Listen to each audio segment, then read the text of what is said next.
आज आपको एक ऐसे नौजवान से मिलवाने जा रहा हूं जिसको अपने खूबसूरत जिस्म और खूबसूरत शक्ल सूरत को बरकरार रखने की वजह से लक्स स्टाइल अवार्ड से नवाजा गया है। वो कैसे इतनी खूबसूरती को मेंटेन रखते हैं, क्या खाते हैं, क्या पीते हैं, ये उन्हीं की जुबानी सुनते हैं। उर्दू पॉइंट की वीडियोस देखने के लिए हमारा चैनल सब्सक्राइब कीजिए और बेल के आइकन पर क्लिक कीजिए ताकि आप हमारी तमाम आने वाली वीडियो से बाखबर रह सकें। अस्सलामुअलैकुम, उर्दू पॉइंट से मैं हूं आपका मेज़बान ज़ाहिर महमूद।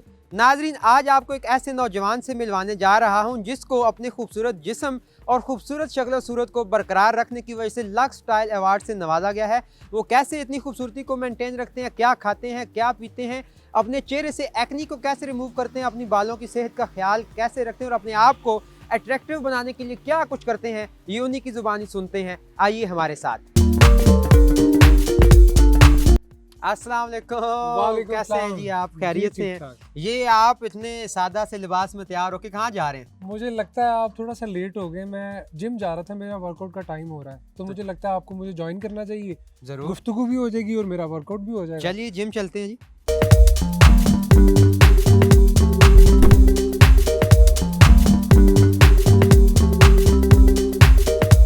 सबसे पहले तो आप ये बताइए कि आपको लक्स अवार्ड किस बुनियाद पे दिया गया? देखें जी, 1 साल की मेहनत है उसमें डिफरेंट शूट्स हैं, उसमें फैशन शोज़ हैं और एक मेरी मेहनत है।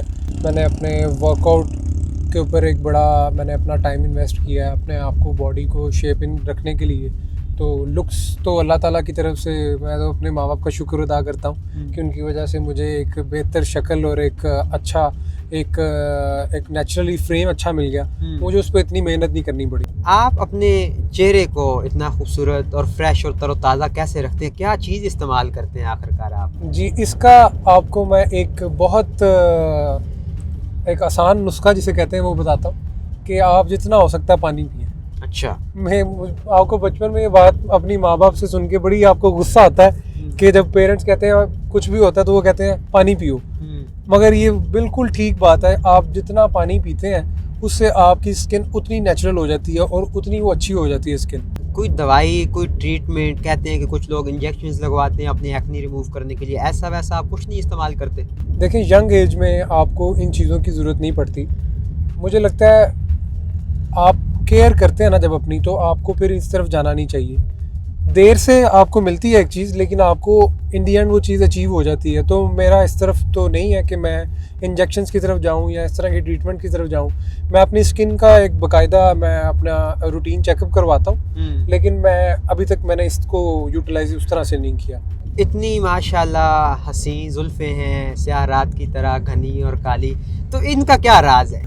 सर, ये मैं अपने पेरेंट्स का फिर जिक्र करूँगा, उनका जितना शुक्र अदा करूँ, उनकी वजह से मुझे ये बाल मिले हैं। और इनकी केयर में सर मैं आपको बताऊँ, इनकी लंबे बालों की केयर करना एक बहुत एक कठिन मरहला होता है एक मर्द के लिए। एक लड़की को तो नेचुरली बताया जाता है कि लंबे बाल हैं, ऑयलिंग करनी है, ये करना है, वो करना है, लेकिन एक लड़के के लिए मुझे लगता है ये मेरे लिए the toughest part of my life entire career was to maintain my long hairs। अच्छा, ये बालों की सेहत के लिए बाज़ लोगों के बाल झड़ना भी शुरू हो जाते हैं, तो इस तरह की जो इनकी सेहत मेंटेन रखने के लिए आप क्या तरीक़ाकार इस्तेमाल करते हैं? मुझे लगता है कि देसी टोटकों को छोड़कर हमें साइंस ने इतनी तरक्की की है, तो हमें डर्माटोलॉजिस्ट हैं उनसे कांटेक्ट करना चाहिए। मेरा भी यही स्केड्यूल रहता है कि मैं डर्माटोलॉजिस्ट पे रिलाई करता हूँ। वो मुझे मेरी स्किन के मुताबिक, मेरे हेयर ग्रोथ के मुताबिक, उसके जो भी फॉलिकल के जो मसले हैं उसके मुताबिक उन्होंने मुझे सुजेस्ट किया कि आप PRP करवाएं। तो फिर मैंने PRP के सेशन लिए, तो अल्हम्दुलिल्लाह उससे काफ़ी फ़र्क पड़ा बालों का। और ये कोई बुरी चीज़ नहीं है। मैं चाहता हूँ कि ये स्टीरियोटाइप ब्रेक हो कि इस चीज़ को आप, जैसे आपको कोई इंजरी हो जाती है, बाज़ औक़ात आपको बाइक चलाते हुए इंजरी हो जाती है, तो आप उसकी ट्रीटमेंट के लिए डॉक्टर के पास जाते हैं। तो फिर क्यों नहीं कि हम इस चीज़ के लिए भी डॉक्टर को रुजू करें, डॉक्टर की तरफ। अच्छा, तो इतना कुछ आप अपना ख्याल रखते हैं, तो आपने 6 पैक्स भी बनाए हुए होंगे? सर, वो मेंटेन की तरफ जाना एक बड़ा कठिन मरहला होता है, लेकिन अल्हम्दुलिल्लाह वर्कआउट करते हैं तो उस तरह से फीडबैक मिलता है। रोज़ाना कितनी देर आप एक्सरसाइज करते हैं जिम में? मैं ऑनेस्टली बताऊं, मैं पहले तो मेरी रूटीन थी कि मैं मॉर्निंग में वर्कआउट करता था और उसके बाद शाम में मैं वेट ट्रेनिंग करता था।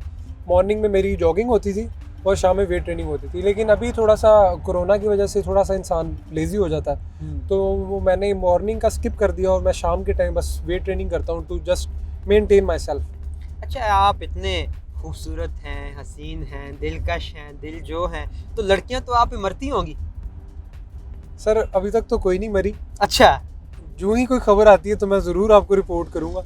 वो ज़ाहिर सी बात है, with time, with the passage of time आपकी फ़ैन फॉलोइंग बढ़ती है। इंसान तो किसी चीज़ के काबिल नहीं होता, मगर अल्लाह ताला की ज़ात उसे किसी ना किसी मुकाम पे पहुंचा देती है अगर उसके अंदर डेडिकेशन हो। तो क्या आपके दिल में कोई ऐसी चिंगारी नहीं किसी हसीना के लिए? सर चिंगारियाँ खा खा कर वो लोहा, जैसे कहते हैं ना, वो अभी तक गर्म है। अच्छा। तो बस इंशाल्लाह अब शादी की तरफ रुजू करेंगे। अच्छा, तो एक ही शादी का इरादा है या बढ़ाते रहेंगे साथ साथ? नहीं, कोई पाबंदी नहीं है। हम्म। अगर आप 2 भी कर सकते हैं, आप 3 भी कर सकते हैं।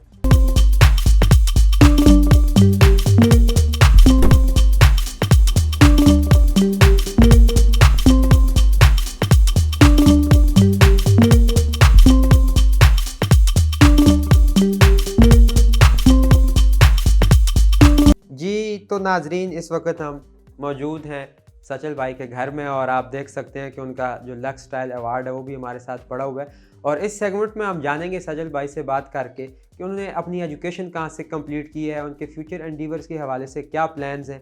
तो आइए उनसे बात करते हैं और जानते हैं उनके बारे में मज़ीद कुछ। जी जनाब, कैसे हैं जी आप? खैरियत से हैं? अल्हम्दुलिल्लाह। माशाल्लाह बड़े अच्छे सूटेड बूटेड होकर आए और बड़े जल्दी से आप तैयार हुए। क्योंकि मुझे इवेंट पे जाना था और मैं आपके साथ कमिट भी कर चुका था, और दोनों जगह फिर आपको पता है मिसमैनेजमेंट नहीं करनी चाहिए। लाइफ को जितना भी आप यूटिलाइज कर सके अपने टाइम को, वो आपके लिए अच्छा रहता है। मीन्स के टाइम मैनेजमेंट में आपको जो है वो अबूर हासिल हो गया इस फील्ड में आकर। जी बिल्कुल। एक एज अ प्रोफेशनल मॉडल आपको अपनी टाइम मैनेजमेंट के लिए बहुत ज़्यादा उस पर वर्क करना पड़ता है। आपको इन दी एंड चीज़ें टाइम पे करनी चाहिए। अच्छा, मॉडलिंग एक ऐसा फील्ड है कि इसके हवाले से जब भी कोई बंदा बात करता है वो ये समझता है कि शायद जो बंदा कहीं पे भी नहीं जा सका या जिसकी एजुकेशन पूरी नहीं हो सकी वो मॉडलिंग में आ गया। तो आपकी एजुकेशन क्या है, ज़रा हमें इस हवाले से भी बताइए। जी अल्हम्दुलिल्लाह, बड़ा अच्छा आपने क्वेश्चन किया। क्योंकि अमूमी तौर पर हमारे जो पेरेंट्स हैं उनको ऐसा लगता है कि अगर वो अपने बच्चे को किसी और तरफ जाने देंगे तो वो पढ़ाई से वो दूर हो जाएगा। लेकिन मेरे केस में ऐसा बिल्कुल नहीं था। मैंने अपनी माशाल्लाह ग्रेजुएशन कंप्लीट की गवर्नमेंट कॉलेज से, पॉलिटिकल साइंस में मेरी डिग्री है, और उसके बाद मैंने अपना LLB कंप्लीट किया। मैं प्रैक्टिसिंग लॉयर हूँ अभी। अच्छा, it's so difficult to convince your parent कि आपका जो पैशन है वो और है और आपकी जिस फील्ड में एजुकेशन है वो किसी और समत आपको लेके जा रही है। तो आपने अपने पेरेंट्स को किस तरह कन्विंस किया कि आपका जो शौक़ है वो मॉडलिंग का है और आप इधर ही जो है वो आगे परस्यू करना चाहते हैं? मेरा असल में दोनों चीज़ें साथ साथ चलती रही हैं और पैरेलल चलती रही हैं, इस तरह से कि मैंने किसी चीज़ को दूसरी चीज़ पर हावी नहीं होने दिया। मेरी जब एजुकेशन थी तो मैं अपनी एजुकेशन को प्रेफर करता था। उसके दौरान अगर कोई शूट आता था मैं ये देखता था कि मेरा जो स्केड्यूल है यूनिवर्सिटी का वो डिस्टर्ब ना हो, क्योंकि मैं सेम टाइम पे 2 डिग्रीज़ कर रहा था। LLB भी मुझे मेरे माइंड में था कि मैंने LLB करना है और ग्रेजुएशन कंप्लीट करनी है, और उसके साथ साथ मॉडलिंग। फिर मुझे जिम करना पड़ता था।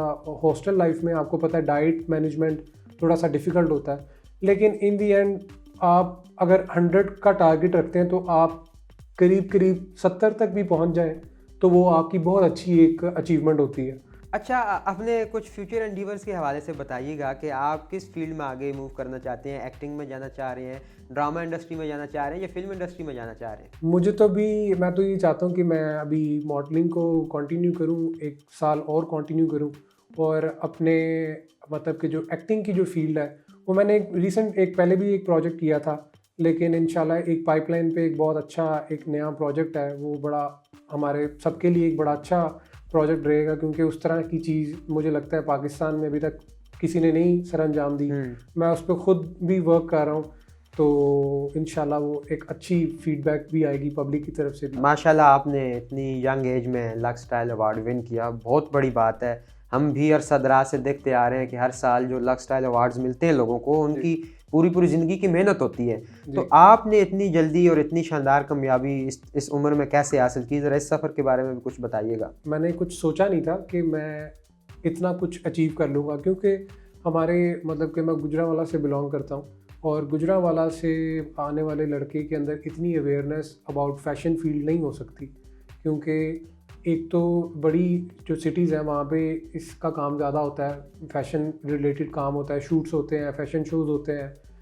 जो हमारे टॉप के डिज़ाइनर्स हैं वो लाहौर और कराची को बिलोंग करते हैं। तो जब मैं आया, मेरा फर्स्ट शूट था, तो तब मुझे काफ़ी कुछ सीखने को मिला कि इस तरह से पोज करते हैं, इस तरह करते हैं। फिर एक बड़ी इंटरेस्टिंग बात है कि मुझे तब ये था कि लोगों को शौक़ होता है कि वो मॉडलिंग करें। तो मैंने मेरा पहला शूट था खावर भाई के साथ, तो उन्होंने मुझे शूट करने के बाद उन्होंने मुझे पेमेंट की शूट की। तो उस टाइम उन्होंने मुझे 5,000 रुपया दिया शूट का। तो मेरे लिए एक बहुत बड़ी बात थी। मुझे घर से जो पॉकेट मनी मिलती थी वो अराउंड 10-15 के होती थी। उसमें चीज़ें मैनेज करना, सेविंग करनी, कपड़े ख़रीदने के लिए चीज़ें करना, और मेरे लिए मैंने कहा कि ये तो एक बड़ी अच्छी अमाउंट है कि अगर मैं आया हूँ और मैंने 4-5 आउटफिट पहने हैं, मैंने शूट किया और मुझे उसी वक्त उन्होंने पैसे पकड़ा दिए। तो वो एक मेरे लिए इनिशियल अट्रैक्शन थी एज अ स्टूडेंट, क्योंकि स्टूडेंट में आप इतना अफोर्ड नहीं कर सकता, उसके पास इतना बजट नहीं होता, बड़ा मिनिमल सा बजट होता है, उसी में उसने अपनी मैनेज करनी होती है चीज़। तो उसके बाद से मैंने फिर ये वर्क करना स्टार्ट किया। आप भी यूनिवर्सिटी से निकले, अब अगर कोई और स्टूडेंट है आपका जूनियर जो मॉडलिंग की फील्ड में आना चाह रहा है, मुझे ये बताएं उसके लिए क्या अट्रैक्शंस हैं मॉडलिंग की फील्ड में, मींस कि वो किस तरह अर्न कर सकता है, किस तरह आगे जो है वो बढ़ सकता है, ग्रो कर सकता है। तो अगर कोई बंदा इब्तदाई स्टेप से चल रहा है तो उसके लिए आप क्या उसको नसीहत करेंगे, एडवाइस करेंगे? मैं तो पहले तो उसको ये सजेस्ट करूँगा कि वो अपने आप को पहले मिरर में देखे, अपने एग्जामिनेशन करे कि क्या वो अपने आप को इस काबिल समझता है कि उस पर कपड़े बिकेंगे। इन दी एंड एक मॉडल का काम ये है कि उसके ऊपर कपड़े कितने बिकते हैं, उस पर कपड़े पहने कितने अच्छे लगते हैं। तो अगर तो वो अपने आप को खुद की नज़र में पास कर देता है तो फिर आई थिंक सोशल मीडिया एक ऐसा प्लेटफॉर्म है जिसने बहुत चीज़ें आसान कर दी हैं बहुत से लोगों के लिए। आप अपनी अच्छी पिक्चर्स अपने फ़ोन में, अब तो सबके पास आईफोन का ज़माना है, सबके पास आईफोन, जुगाड़ लगा के भी ले लेते हैं, तो बस आईफोन सबके पास है। सैमसंग भी अच्छे कैमरे वाला है, तो वो उससे अपनी पिक्चर्स बनाते हैं, अपने इंस्टा पे अपलोड करते हैं, तो वहाँ से आपको लोग देखते हैं, और जब आपको लोग देखते हैं वहाँ से फिर आपको अपॉर्चुनिटीज़ मिल जाती हैं। और कुछ हमारी एजेंसीज़ भी हैं, वो भी टैलेंट को प्रमोट करती हैं। तो आई थिंक अपने जब आप एक तरफ निकलते हो तो फिर आपके रास्ते डेफिनेटली बन जाते हैं। फाइनेंशियल अट्रैक्शंस क्या हैं, ज़रा इस हवाले से आप बताइएगा precisely. Financial attraction I think जो न्यू कमर्स हैं उनके लिए थोड़ा मुश्किल होता है अर्न करना, और आपके पास एक टाइम आता है, फिर आप उस टाइम फ्रेम में इतना अर्न कर लेते हो कि पुरानी सारी कसर निकल जाती है उसमें। अच्छा जी, आपकी कसर निकल गई? जी इंशाल्लाह, अल्लाह का शुक्र है, अल्हम्दुलिल्लाह। चले माशाल्लाह, ये तो बड़ी खुशी की बात है। अब बस मैं आपसे आखिरी सवाल करना चाहूँगा कि जो भी नए बच्चे मॉडलिंग की फील्ड में आ रहे हैं, आप उनके लिए क्या एक ख़ास पैगाम देना चाहेंगे, क्या उनको एक ख़ास नसीहत करना चाहेंगे कि अगर वो आगे आएँ तो वो भी ये मकाम हासिल कर सकें जो आपने हासिल किए? मेरी उनको यही नसीहत है कि ट्रू डेडिकेशन और आप जब चलते हैं उसके साथ तो फिर आपको ज़िंदगी में कोई मुकाम मिलता है। और किसी भी शोबे में तरक्की है, उसको आप किसी भी शोबे में आप अगर तरक्की हासिल करते हैं तो वो आपकी कंसिडर होगी। वो एज अ मॉडल अगर मैंने कुछ नाम बनाया तो वो मुझे एक नाम मिल गया, उसका टाइटल मिल गया। इसी तरह से आप किसी भी शोबे में काम करते हैं तो एज अ मॉडल अगर आप आना चाहते हैं तो आप पहले अपने फिज़ीक पे काम करें, अपनी बॉडी मेंटेनेंस पे काम करें, आप अपने लुक्स के ऊपर काम करें, अपने वार्डरोब के ऊपर काम करें। जो आपने बड़ी ब्राइट और एक्सपेंसिव चीज़ें रखी हैं अपने वार्डरोब में, आपको चाहिए कि वो आप उसका एक बार एग्जामिन करें कि वो क्या आप पे वो अच्छी लगती है कि नहीं लगती। अगर आपने कोई चीज़ पहनी है वो आप पे अच्छी लग रही है कि नहीं लग रही। बिल्कुल, ये चीज़ें बड़ी इंपॉर्टेंट हैं। ये तो आपकी लाइफस्टाइल है, मॉडलिंग इज़ अ लाइफस्टाइल। बिल्कुल कि आपका लाइफस्टाइल अच्छा है तो आप फिर नेचुरली आपके अंदर वो चीज़ें आती हैं। नाजरीन, आपने देखा कि मॉडलिंग जो है वो किस तरह की फील्ड है, कितनी चैलेंजिंग फील्ड है, और किस तरह अपने आप को मनवाने के लिए आपको कौन कौन सी जगह पर जाकर पापड़ बेलने पड़ते हैं, मेहनत करनी पड़ती है, सुबह शाम की मेहनत इसमें दरकार है। तो इसके साथ ही मुझे दीजिए इजाज़त, देखते रहिए उर्दू पॉइंट। कैमरामैन मोहम्मद इरफान के साथ ज़ाहिर महमूद, लाहौर।